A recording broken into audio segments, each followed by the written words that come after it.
اللہ مجھے حافظ قرآن بنا۔ الحمد للہ رب العالمین والصلاة والسلام علی سید المرسلین اما بعد فاعوذ باللہ من الشیطان الرجیم بسم اللہ الرحمن الرحیم الصلاة والسلام علیک یا رسول اللہ وعلی آلک واصحابک یا حبیب اللہ۔ آج ہم مدنی قاعدے کا سبق نمبر 18 حروف مقطعات اس پر کلام کریں گے انشاءاللہ۔ پہلے اس کا اردو پیراگراف۔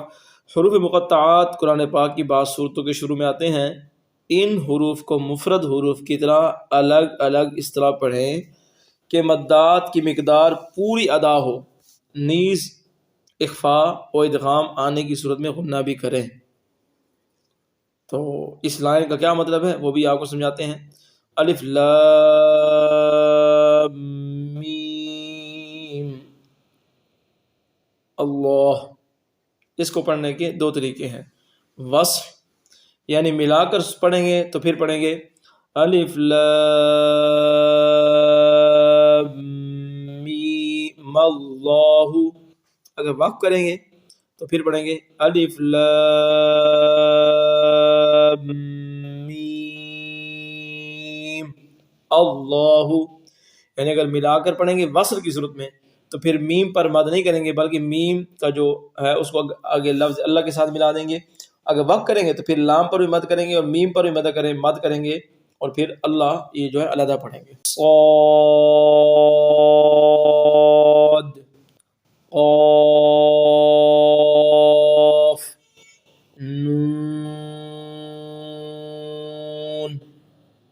طه، یاسین، طاسین، حامیم،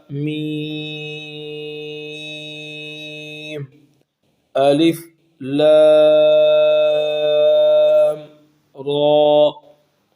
اب انہوں نے کہا تھا کہ ان حروف کو مفرد حروف کی طرح الگ الگ اس طرح پڑھیں کہ مدات کی مقدار پوری ہو، اخفاء اور ادغام آنے سے غنہ بھی کریں گے۔ تو یہاں لام را، یہاں لام پر مد تو ہوگی، یعنی مد کون سی ہے وہ پیچھے اگر مدات کی تختی آپ دیں گے تو انشاءاللہ آپ کو سمجھ آ جائے گی۔ ویسے میں آپ کو قاعدہ بتا رہا ہوں کہ میم ساکن کے بعد حرف با اور میم کے علاوہ کوئی حرف آ جائے تو وہاں غنہ نہیں ہوتا، تو جہاں اظہار شفوی کا قاعدہ بھی ہوگا۔ اور الف لام میم، یہ جو میں نے لام میم کیا غنہ کیا ہے تو یہ ہے کہ میم ساکن کے بعد جب دوسری میم آ جائے تو وہاں ادغام شفوی ہوتا ہے تو وہاں غنہ ہوگا۔ اوپر آپ نے پڑھا ہے کہ اگر اخفاء و ادغام آنے سے غنہ بھی کریں گے، لیکن یہ قاعدہ جو ہے نا یہ ادغام شفوی کا قاعدہ ہے۔ میم ساکن کے بعد دوسری میم آ جائے تو وہاں غنہ ہوتا ہے، تو یہاں غنہ کریں گے۔ اور الف لام میم را، یہاں پر ادغام شفوی کا بھی قاعدہ ہے، اور میم ساکن کے بعد حرف با اور میم کے علاوہ را آیا ہوا ہے تو اظہار شفوی کا بھی قاعدہ ہے۔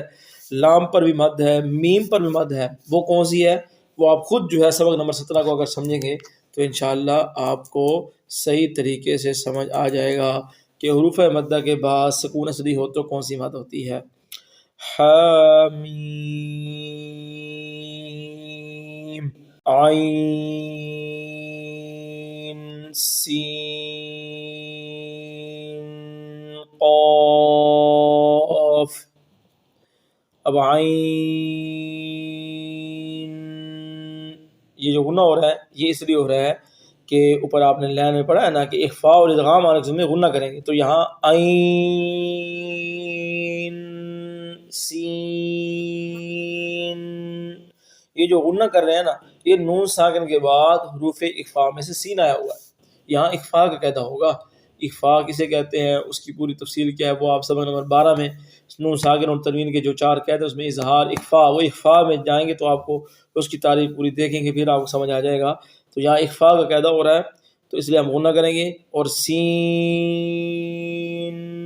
قاف، یہاں پر بھی اخفاء کا غنہ ہو رہا ہے یہاں پر اخفاء کا قاعدہ ہو رہا ہے، معذرت، یہاں پر بھی اخفاء کا قاعدہ ہو رہا ہے، اس لیے ہم یہاں پر بھی غنہ کریں گے. کیوں؟ اوپر بھی ہم پڑھ چکے ہیں، ایک دن کو پڑھنا علیحدہ علیحدہ ہے. تو جب اگر غنہ آ جائے، اظہار، اخفاء اور ادغام کے قاعدہ اگر آ جائے تو وہاں اس سر میں پھر غنہ بھی کرنا ہوگا، تو ہم نے اس لیے کیا ہے. تو سین میم. اب یہاں نون ساکن کے بعد نیچے دیکھیں گے نا، ایک تو اوپر لکھا ہوا ہے اور ایک نیچے اچھا جو ہے وہ اصل تلفظ لکھا ہوا ہے. تو سین میم. تو سین، یہ جو نون ہے، نون ساکن کے بعد میم آیا ہوا ہے، تو یہ ادغام کا قاعدہ ہو رہا ہے. ادغام کا قاعدہ ہے سبق نمبر اگر آپ 14 میں دیکھیں گے تو آپ وہاں نون ساکن کے 4 قاعدوں میں سے ادغام اور اقلاب پر جو ہم نے گفتگو کی تھی وہ پھر آپ کو سمجھ لگ جائے گا کہ ادغام کا یہاں قاعدہ کیوں ہو رہا ہے اور ہم نے غنہ کس لیے کیا ہے. تو یہ تو ہم نے اس لیے بتایا نا، پیچھے لکھا ہوا بھی ادغام اور اخفاء آ جائے تو وہاں غنہ کر رہا ہے، تو یہاں ادغام کا قاعدہ ہو رہا ہے، اس وجہ سے ہم نے جو ہے وہ یہاں غنہ کیا ہے. الف لام میم صاد. مدات پوری کھینچنی ہے، لام پر بھی جو ہے وہ مد لازم ہے، میم پر بھی مد لازم ہے، صاد پر بھی مد لازم ہے. وہ کس طرح ہے سبق نمبر 17 میں آپ دیکھیں گے تو مد لازم اس کا جو پارٹ 2 ہے سبق نمبر 17 کا، اس میں ہم نے مد لازم پر کلام کیا ہوا، انشاءاللہ آپ کو سمجھ آ جائے گی. الف لام میم اللہ، یعنی ہم میم پر بھی مد کریں گے، اس کو چھوڑ دیں گے، پھر اللہ علیحدہ پڑھیں گے. اور اس کو پڑھنے کے 2 طریقے وہ ہم شروع میں بتا چکے ہیں آپ کو. کاف ہا یا عین صاد، یا مدات پوری کر کے عین صاد. اس نون پر اخفاء کا قاعدہ ہو رہا ہے. وہ اخفاء کیا ہے؟ سبق نمبر 12 میں آپ جائیں گے تو اخفاء کے قاعدے کی تعریف سنیں گے، اس کو سمجھیں گے، انشاءاللہ آپ کو سمجھ آئے گا. اخفاء اس لیے ہم یہاں پر جو ہے وہ نون ساکن کے بعد صاد، اس لیے ہم یہاں غنہ کر رہے ہیں. یہ سبق نمبر 18 جو ہے حروف مقطعات، اس میں جو ہے وہ مدات ہے، مد لازم ہے، مد لیل لازم ہے، اور پر حروف ہے جو ہے وہ یہ بھی آپ دیکھیں. الف لام میم اللہ اللہ، اس کو پڑھنے کے 2 طریقے یہ بھی ہیں. تو انشاءاللہ یہ اگر آپ اس کو بار بار ریپیٹ کریں گے تو انشاءاللہ آپ کو جو ہے وہ سمجھ آ جائے گی. اللہ تعالیٰ سے دعا ہے اللہ تعالیٰ ہم سب کا حامی و ناصر ہو.